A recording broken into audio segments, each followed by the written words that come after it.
Une foule se rassembla, certains en larmes, d'autres en rire. « Si tu es le Fils de Dieu, descends de la croix !» crièrent les pharisiens avec mépris. Les soldats se moquèrent de lui, leurs paroles résonnèrent, mais Jésus resta silencieux. Le ciel s'assombrit et les mains de Jésus furent clouées. Sa chair, transpercée par les clous, dégoulinait de sang sur le sol. Dans ce tourment, Jésus prononça les 7 mots qui allaient changer l'histoire pour toujours. Les 7 mots de Jésus peuvent être considérés comme le plus grand discours jamais prononcé. Commençons par le premier mot.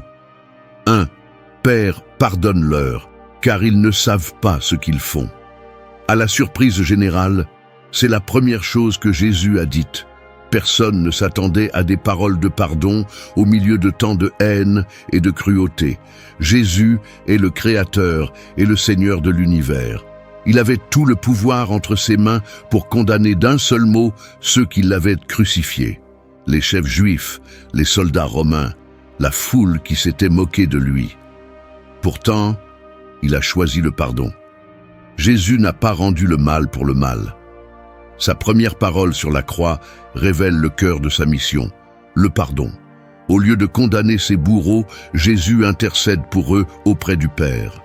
Vous êtes-vous déjà retrouvé dans des situations où le pardon vous semblait impossible? Qu'est-ce qui vous a retenu?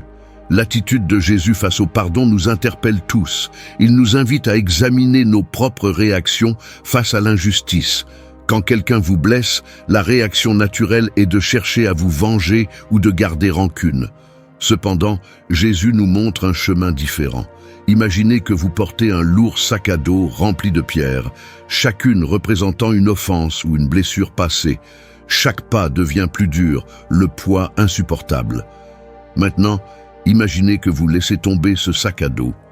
Vous vous sentez plus léger, libre. C'est cela le pardon.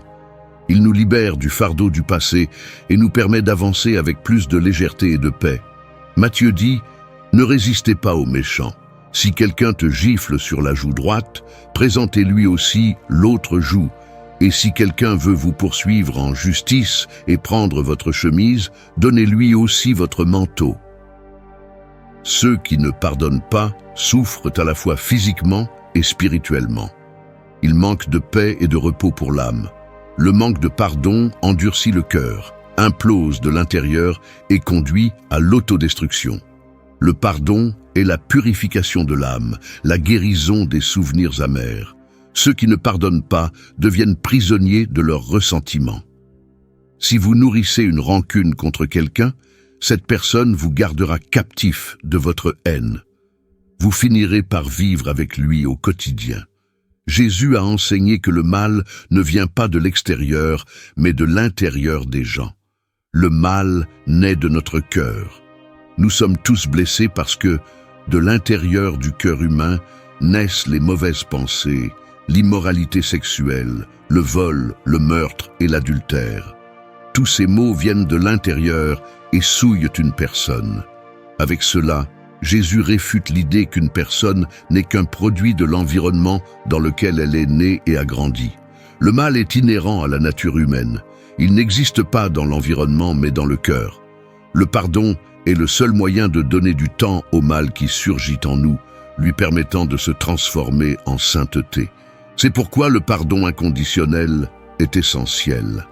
Elle accorde du temps et de l'espace pour la transformation des humains qui portent en eux des ténèbres. Nous ne devrions jamais refuser le pardon à ceux qui nous ont fait du tort, car le pardon que nous recevons de Dieu est toujours plus grand que ce que nous pouvons offrir. Sans le pardon de Dieu, nous n'aurions pas l'opportunité d'être transformés dans la vie. Comme le dit Matthieu, « Car si vous pardonnez aux hommes leurs offenses, votre Père céleste vous pardonnera aussi. Mais si vous ne pardonnez pas aux hommes, votre Père ne vous pardonnera pas non plus vos offenses. » Deuxièmement, regardons maintenant la deuxième parole de Jésus sur la croix. « En vérité, je te le dis, aujourd'hui tu seras avec moi au paradis. » Jésus, le Fils de Dieu, était pendu entre deux voleurs. Ce n'étaient pas seulement de petits voleurs. Tous deux étaient des criminels notoires qui se livraient à des vols violents. Ils ne se souciaient ni de la vie, ni des biens d'autrui, vivant pour faire souffrir ceux qui les entouraient. La croix de Jésus était au centre parce qu'il était considéré comme le plus grand criminel, condamné pour blasphème contre Dieu et sédition contre César. Des cris moqueurs et méprisants résonnèrent autour de lui. Le voleur à sa gauche, rempli d'amertume, dit « Si tu es le Messie, sauve-toi toi-même et nous ». Mais le voleur à sa droite, d'une voix tremblante, répondit « Ne crains-tu pas Dieu, même sous la même sentence ? Nous sommes punis justement, car nous recevons ce que méritent nos actes, mais cet homme n'a rien fait de mal. » Tournant son visage vers Jésus, il murmura avec espoir « Jésus, souviens-toi de moi quand tu viendras dans ton royaume. » Et c'est à ce moment-là que Jésus déclara « En vérité, je te le dis, aujourd'hui tu seras avec moi dans le paradis. » Ce voleur, un homme qui avait vécu une vie de péché, avait maintenant la promesse du salut. Peu importe à quel point nous nous sommes égarés, la grâce de Dieu est toujours disponible. Jésus n'a pas dit « Un jour tu seras avec moi », mais plutôt « Aujourd'hui tu seras avec moi dans le paradis ». Ce voleur anonyme a vu de ses propres yeux le mépris dirigé contre Jésus. Il a probablement entendu plus clairement que quiconque les premières paroles de Jésus sur la croix. Il a été témoin du refus de Jésus d'insulter ses bourreaux et de demander pardon au Père. Cela a probablement touché le cœur du criminel crucifié à la droite de Jésus. Les paroles du Christ en faveur de ses persécuteurs et son attitude douce et soumise envers le Père ont adouci l'esprit de cet homme et ont amené un changement dans sa pensée. Il n'y a pas de cause perdue pour Jésus. Il n'y a pas de vie irrécupérable pour le Fils de Dieu. Aucune situation n'est sans espoir quand on se tourne vers le Sauveur. Le voleur crucifié à la droite de Jésus a reconnu son péché et l'a confessé. Il a reconnu que seul Jésus sauve et l'a appelé. Il a trouvé le pardon à sa dernière heure. Il a reçu la promesse du ciel dans les derniers moments de sa vie. Dans leur méchanceté, ces voleurs représentent toute l'humanité. Nous différons les uns des autres en degrés, mais pas en nature. Le péché nous a tous touchés sans exception. Chaque être humain est sous le poids du péché, asservi par sa tyrannie, lié par ses chaînes et condamné à mort en conséquence. Paul écrit, comme il est écrit, « Il n'y a point de juste, pas même un seul. Il n'y en a point qui soit intelligent, nul qui cherche Dieu. Tous se sont détournés, tous ensemble sont réduits à l'inanité. Il n'y en a point qui fasse le bien, pas même un seul. » Vous êtes-vous déjà demandé si vos erreurs vous avaient irrémédiablement séparé du salut? Le voleur sur la croix nous rappelle qu'il n'est jamais trop tard pour revenir à Dieu. La grâce de Jésus est toujours disponible, quel que soit votre passé. 3. Considérons maintenant la troisième parole de Jésus. « Femme, voici ton fils. » Puis il dit aux disciples, « Voici ta mère. » Au milieu de son agonie, Jésus vit sa mère, Marie, et le disciple qu'il aimait, Jean. Dans un tournant inattendu, Jésus, conscient de sa mort imminente, s'inquiéta pour ceux qu'il aimait et prononça des paroles qui résonneraient à travers les âges. D'une voix faible mais claire, Jésus dit à Marie, « Femme, voici ton fils. » Puis, regardant Jean, il ajouta, « Voici ta mère. » Bien qu'il soit proche de la mort, Jésus se souciait toujours du bien-être de sa mère, s'assurant qu'elle ne serait pas laissée sans protection. Joseph de Nazareth, le père terrestre de Jésus, était probablement décédé à ce moment-là. Marie, veuve, avait besoin de protection physique. Imaginez-vous dans un jardin où chaque plante dépend des autres pour pousser. Chacune fournit de l'ombre, des nutriments et un soutien à ses voisines, tout comme nos vies spirituelles sont soutenues les unes par les autres. Nous trouvons force et conseil dans notre communauté de foi. Jésus a été crucifié à 9 heures du matin. De 9 heures à midi, il est resté suspendu au soleil. Pendant ce temps, il a prononcé les 3 premiers mots depuis la croix.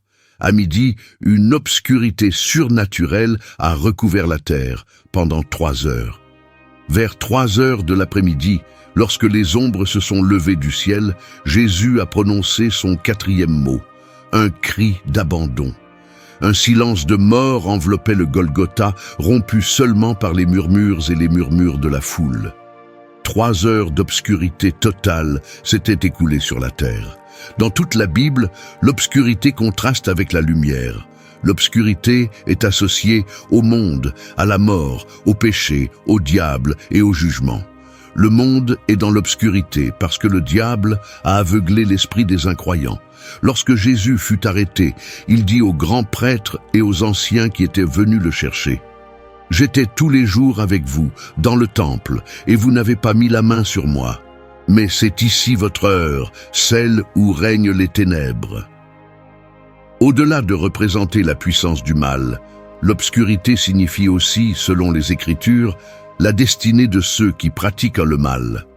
Satan, ses anges et tous ceux qui rejettent le salut que Jésus offre. Dans ces paraboles, Jésus parle de serviteurs méchants qui sont jetés dans les ténèbres du dehors, où il y aura des pleurs et des grincements de dents. Dans la parabole de la porte étroite, Jésus exhorte ses auditeurs à s'efforcer d'entrer par la porte étroite, car une fois que le maître de maison a fermé la porte, ceux qui restent dehors n'ont pas de seconde chance. Mais pendant les ombres, Jésus est resté silencieux. Il était l'agneau parfait. Comme le prophète Isaïe l'avait prédit il y a longtemps, comme un agneau mené à la boucherie, comme une brebis muette devant ceux qui la tondent, il n'a pas ouvert la bouche. Vous êtes-vous déjà senti complètement seul, abandonné de tous, même de Dieu? Jésus connaissait ce désespoir. Un soldat romain, surpris par le cri de Jésus, murmura: « Quel genre d'homme crie à Dieu dans son agonie ?» Pourtant, en réalité, ces paroles n'étaient pas un cri de doute, mais une citation délibérée du psaume 22, montrant que même dans son heure la plus sombre, Jésus s'accrochait aux Écritures. Dans le psaume 22, nous lisons: « Mon Dieu, pourquoi m'as-tu abandonné? Pourquoi es-tu si loin de me sauver, si loin d'écouter mes gémissements ?» Même dans sa souffrance, Jésus s'adressait à Dieu en l'appelant « Mon Dieu ». Il nous enseigne à garder la foi, à nous accrocher à Dieu, même lorsque nous ne comprenons pas notre souffrance. Mais Dieu n'a pas abandonné Jésus pour toujours. Le 3e jour, il l'a ressuscité des morts. De même, nos épreuves et nos souffrances ne sont pas la fin de l'histoire. En Christ, nous avons l'espoir de la résurrection et de la vie éternelle. Son cri d'abandon nous assure que même lorsque nous traversons la vallée de l'ombre de la mort, il est avec nous et nous conduira vers la lumière. Dans la vie, nous sommes confrontés à des situations qui nous laissent perplexes et pleins de questions. Bien souvent, au milieu de nos crises, de nos vallées de douleur, de nos pertes et des revers qui nous perturbent, nous levons les yeux au ciel et nous demandons: pourquoi ? Pourquoi suis-je malade? Pourquoi ai-je perdu mon emploi? Pourquoi ai-je perdu mes enfants? Pourquoi mes amis se sont-ils détournés pendant mon temps de chagrin? La Bible est remplie de témoignages d'hommes et de femmes qui ont soulevé de telles questions au ciel. Dieu n'explique pas toujours les raisons de nos souffrances. Nous n'avons pas toujours une idée claire du dessein divin. Il n'y a pas toujours une lumière au bout du tunnel qui nous montre le chemin. Il y a des jours où Dieu est silencieux. Jésus avait déjà été abandonné par le peuple, les chefs, les brigands, et maintenant même son propre Père restait silencieux. Pourquoi Dieu a-t-il abandonné Jésus, son Fils unique, à ce moment-là? Était-ce par manque d'amour? Par indifférence? Que s'était-il passé pour que le Père, qui avait déclaré que Jésus était son Fils bien-aimé, en qui il avait mis toute son affection, le Fils chéri avant la création du monde, l'abandonne? La réponse à la question « Pourquoi ?» de Jésus avait un but prophétique, mais il n'était pas évident à ce moment-là. Le serviteur souffrant prophétisé par Isaïe verrait le fruit de sa souffrance et serait rassasié. Après son angoisse, il verrait la lumière et serait satisfait. Mon serviteur juste justifiera beaucoup par sa connaissance et il se chargera de leurs iniquités. Lorsque nous traversons la vallée de la douleur, nous devons nous concentrer sur la majesté de Dieu plutôt que sur la profondeur de nos blessures. Si nous fixons nos yeux sur nous-mêmes, nous paniquerons. Mais si nous regardons vers Dieu, nous trouverons la paix dans la vallée. Maintenant, réfléchissons à la 5e parole de Jésus sur la croix. « J'ai soif ». La crucifixion était la forme la plus atroce de la peine capitale. Après avoir enduré la torture, les condamnés étaient cloués sur la croix, exposés à la chaleur torride du jour. Le sang coulait, les crampes torturaient, la suffocation étranglait et la soif était accablante. Le psaume 22 avait prédit ce moment. « Ma force est desséchée comme un tesson et ma langue s'attache à mon palais. » Un soldat trempa une éponge dans du vin aigre et la porta aux lèvres de Jésus. Un acte apparemment insignifiant, mais chargé d'un profond symbolisme. À ce moment-là, tout prit une nouvelle signification. Jésus n'était pas seulement en train de mourir, il accomplissait aussi une autre prophétie. Dans le psaume 69, il est écrit « Ils ont mis du fiel dans ma nourriture et m'ont donné du vinaigre pour étancher ma soif. » L'accomplissement de ces prophéties nous montre que Dieu a un plan et un but, même dans les moments les plus sombres. Chaque détail de la crucifixion de Jésus a été prédit et chacun d'eux s'est réalisé avec précision. Cela nous donne l'assurance que Dieu est aux commandes, même lorsque tout semble perdu. Pouvez-vous avoir confiance que Dieu travaille dans votre vie, même lorsque vous ne voyez pas la fin du chemin? Tout au long du processus d'arrestation et de mort de Jésus, pas un seul mot de plainte n'a échappé à ses lèvres. Il n'y a eu aucune protestation, aucune demande de miséricorde. Toutes ces souffrances ont été endurées en silence, tout comme Isaïe l'avait prophétisé, comme une brebis muette devant ceux qui la tondent, il n'a pas ouvert la bouche. Jusqu'ici, nous avons examiné l'aspect prophétique. Explorons maintenant la signification de l'eau dans l'évangile de Jean. Le thème de la soif et de l'eau revient tout au long de cet évangile. Le premier miracle que Jésus a accompli concernait l'eau, qu'il a transformée en vin. Il s'est révélé comme le Messie à une femme samaritaine après lui avoir demandé à boire et lui avoir offert en retour de l'eau vive. En Jean 5, il guérit un paralytique près de la piscine de Bethesda. En Jean 9, il envoie un aveugle se laver à la piscine de Siloé. En Jean 6, il marche sur les eaux de la mer de Galilée. À Jérusalem, lors de la fête des tabernacles, lorsque le prêtre verse de l'eau sur l'autel, symbolisant la venue du Messie, Jésus se lève et proclame « Si quelqu'un a soif, qu'il vienne à moi et qu'il boive. » À la scène, après le repas, Jésus verse de l'eau dans une bassine et lave les pieds des disciples. Sur la croix, il s'écrie « J'ai soif ». Et après sa mort, un soldat lui perce le côté avec une lance, faisant jaillir du sang et de l'eau. L'eau vive que Jésus offre ne vient pas de n'importe quel puits, c'est un don que seul le Messie peut offrir. Ce moment sur la croix où Jésus a soif révèle à la fois son humanité et sa divinité. Il ressentait la même soif physique que nous éprouvons tous, mais il offrait également l'eau de la vie, une nourriture spirituelle qui étanche la soif la plus profonde de l'âme. L'eau vive du Christ est plus qu'un soulagement de la déshydratation physique, c'est la promesse de la vie éternelle, une source d'espoir et de salut pour tous ceux qui croient. Jésus offre l'eau à plusieurs reprises comme un don divin, plus grand que n'importe quelle eau, provenant même de la source terrestre la plus pure. Le Christ satisfait une personne non pas en éliminant sa soif, ce qui limiterait la croissance de son âme, mais en offrant, par le don de son esprit, une fontaine intérieure de satisfaction qui répond constamment et spontanément à tout besoin récurrent de rafraîchissement. Maintenant, réfléchissons à la 6e parole que Jésus a prononcée sur la croix. Tout est accompli. Ce n'était pas un murmure, ni une lamentation. C'était un cri de victoire. Pour le croyant, tout est accompli n'est pas seulement une déclaration de Jésus, c'est une promesse, une garantie. Imaginez un homme enfermé dans une prison sombre, lié par de lourdes chaînes. Il se débat, essaie de se libérer, mais c'est en vain. Puis, il entend un cri, « Tout est accompli ». Les chaînes se brisent, la porte s'ouvre, il est libre. C'est ainsi que cela se passe pour nous. L'œuvre de Jésus nous libère du péché et nous ouvre les portes du ciel. Nous pourrions demander « Comment puis-je te rembourser ?» Jésus répondrait « Tu ne peux pas, j'ai déjà tout payé. » Notre réponse devrait être de vivre dans la gratitude, de suivre ses traces, d'aimer comme il nous a aimés. Le salut est une œuvre achevée. Ce n'est pas un chemin que nous traçons de la terre au ciel, mais plutôt le chemin que Dieu a ouvert du ciel à la terre.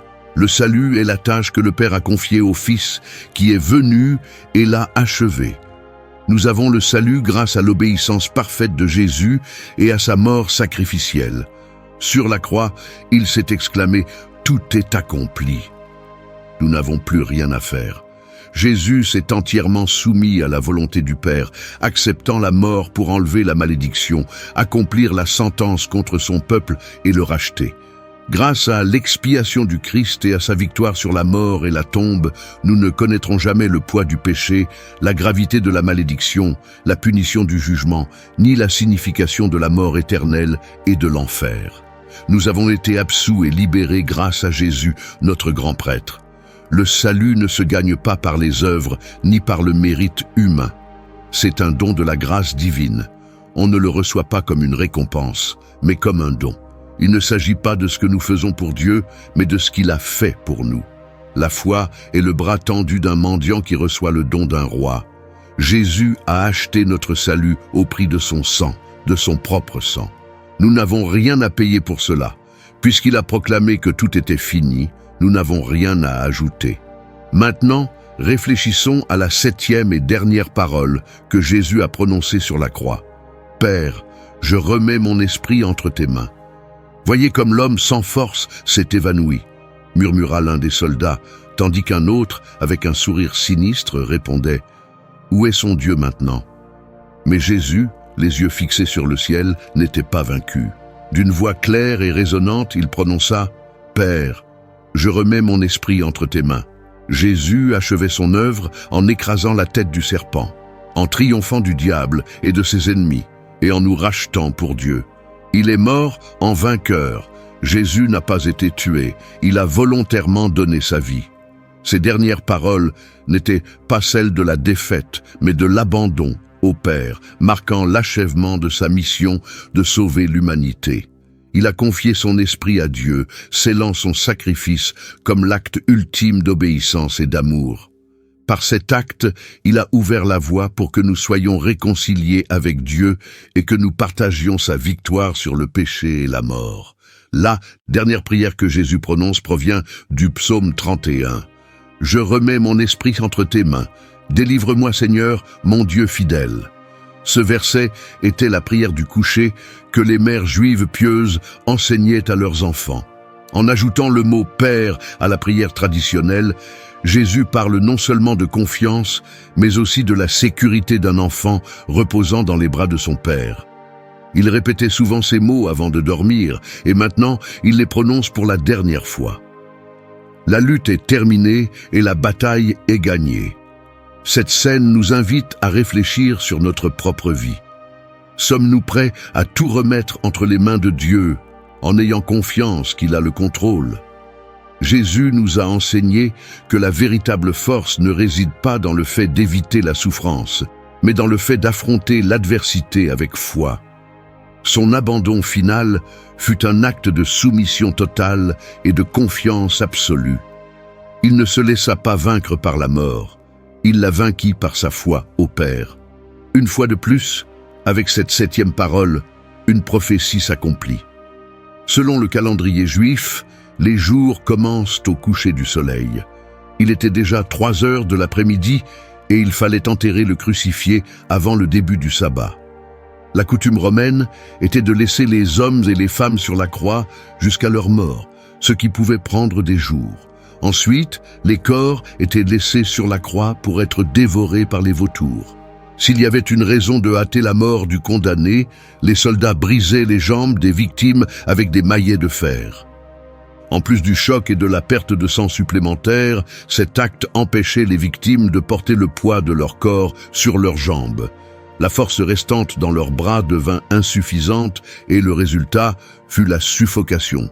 Jean raconte que les Juifs, pour empêcher les corps de rester sur la croix pendant le sabbat, qui était un sabbat spécial, demandèrent à Pilate de briser les jambes et d'enlever les corps. Les deux malfaiteurs crucifiés avec Jésus étaient encore vivants et leurs jambes étaient brisées. Mais lorsque le soldat vint briser les jambes de Jésus, il découvrit qu'il était déjà mort. Sa mort fut inhabituellement rapide. La mort par crucifixion était extrêmement cruelle et lente. De nombreux criminels restèrent pendus sur la croix pendant plusieurs jours. Lorsque Joseph d'Arimathée se rendit chez Pilate pour demander que le corps de Jésus soit enterré, le gouverneur lui-même fut surpris que Jésus soit mort en seulement 6 heures. Comme il était déjà mort, les jambes de Jésus n'étaient pas brisées. Cela se produisit pour accomplir les prophéties. Comme l'indique le psaume 34, « Il protège tous ses os, aucun d'eux ne sera brisé ». Maintenant, récapitulons la signification et les dernières paroles de Jésus sur la croix. Premièrement, une parole de pardon. « Père, pardonne-leur, car ils ne savent pas ce qu'ils font ». Jésus n'a pas seulement intercédé pour ses bourreaux, mais a aussi atténué leur culpabilité. Deuxièmement, une parole de salut. « Aujourd'hui, tu seras avec moi au paradis ». Jésus offre la vie éternelle à un homme qui a vécu toute sa vie dans le péché. Cela montre que le salut ne se gagne pas par le mérite, mais uniquement par la grâce. Troisièmement, une parole de sollicitude. « Femme, voici ton fils, voici ta mère ». Jésus a confié le soin de sa mère à Jean, démontrant sa dévotion filiale jusqu'à la fin. Quatrièmement, une parole d'angoisse. « J'ai soif ». Jésus était pleinement humain, tout en restant pleinement Dieu. Il a connu la faim, la soif, la fatigue, l'angoisse et la douleur. Et il les a exprimées clairement.